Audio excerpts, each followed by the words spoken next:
అవును అవును అట్లాగే క్యాష్ ని తమ దగ్గర పెట్టుకునేటటువంటి ఒక రెగ్యులర్ ఎక్స్పెండిచర్ క్యాష్ ని చేతుల్లో పెట్టుకునే ఒక విధానాన్ని అవలంబించింది.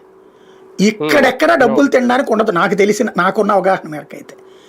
ఖచ్చితంగా తినడానికి ఉన్న ఏకైక అవకాశం ఏంటంటే ఈ మద్యం తయారీ కంపెనీలని వైసీపీ వాళ్ళు లాగేసుకున్నారని చెప్పారు కదా వీళ్ళే. అందులో పేర్లు కూడా కొన్ని ప్రొజెక్ట్ చేశారు కదా.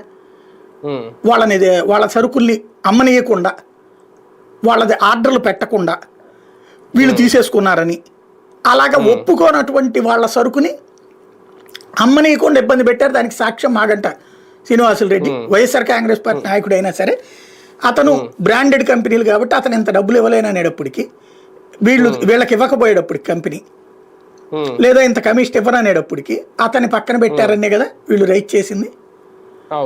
అంటే డబ్బులు అక్కడ బల్క్గా పైనే ఇవ్వాలి, లేదా వాళ్ళకి ఎవరికో కంపెనీ తీసేసుకునేసి లీజుకి తీసేసుకుని వీళ్ళకి ఆ లీజ్ అమౌంట్ ఏదో ఇచ్చి అది కూడా ఇచ్చారు లేదో, అంటే లేకపోతే ఆ కంపెనీకి సంబంధించిన ఫ్యాక్టరీ మెయింటెనెన్స్ జీతాల వరకు ఖర్చు పెట్టేసేసి వీళ్ళు అది నొక్కేసి ఉండాలి.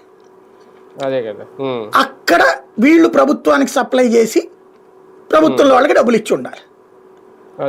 వాళ్ళెవరు వైసీపీ నాయకులే కదా, వాళ్ళు చెప్పాలి ఇట్లాగే మేము వైసీపీ వాళ్ళమే, మా దగ్గర జగన్ ఇంత తీసుకున్నాడు అని. అలా చెబితే